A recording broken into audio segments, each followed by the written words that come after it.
લોકમત ન્યૂઝમાં આપનું સ્વાગત છે।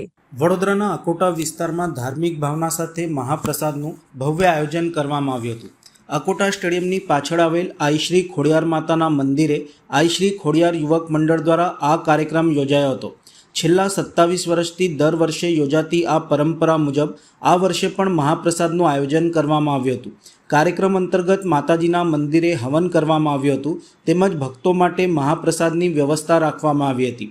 આયોજન મંદિરની સેવા સાથે જોડાયેલા રાજુભાઈ ભરવાડ અને લાલાભાઈના માર્ગદર્શન હેઠળ સમગ્ર વિસ્તારના રહીશોના સહયોગથી સફળતાપૂર્વક પૂર્ણ થયું હતું। મંદિરને આ પ્રસંગે આકર્ષક ફૂલોથી શણગારવામાં આવ્યું હતું, જેના કારણે સમગ્ર વાતાવરણ ભક્તિમય બની ગયું હતું। આ ધાર્મિક પ્રસંગે મોટી સંખ્યામાં ભક્તોએ ઉપસ્થિત રહી માતાજીના દર્શન કરી આશીર્વાદ મેળવ્યા હતા અને મહાપ્રસાદ ગ્રહણ કરી ધન્યતા અનુભવી હતી।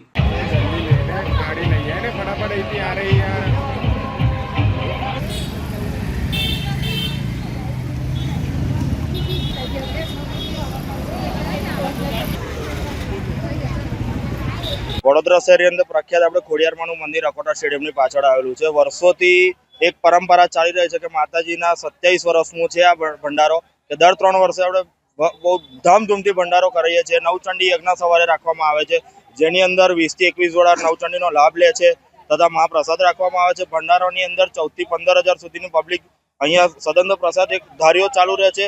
પ્રસાદીનો બગાડ પણ બધી રીતના જે છે એનાથી સગવડથી માંડીને પાણીથી માંડીને બધી જ આપણે સગવડ અલગ અલગ કરવામાં આવી છે। સિનિયર સિટીઝન માટે આપણે જોઈ રહ્યા છો કે એ લોકોને માટે આપણે પણ સગવડ અલગ કરી કે એ લોકો માટે આખું પેકેજ અલગ રાખ્યું છે તથા કોઈને કોઈ ગૂંચવણ ના થાય એ રીતના આપણે બધી અહીંયા સગવડ રાખેલ છે।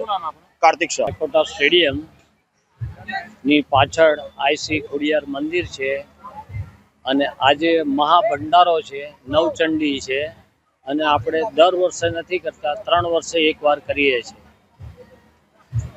કેવું આયોજન કરવામાં આયોજન ફૂલ, એ માના પ્રતાપ છે, આપણે કંઈ કરવાવાળા નહીં, કરવાવાળીએ છે। પ્રસાદમાં આપણે 12 થી 13 જાતની આઈટમ હોય છે। 2 જાતના શાક, લાપસી, છાશ, ભૂંગળા, ફૂલવડી। કેટલી સંખ્યામાં સંખ્યા 15 થી 16 હજાર। શું નામ આપનું? રાજુભાઈ ભરવાડ।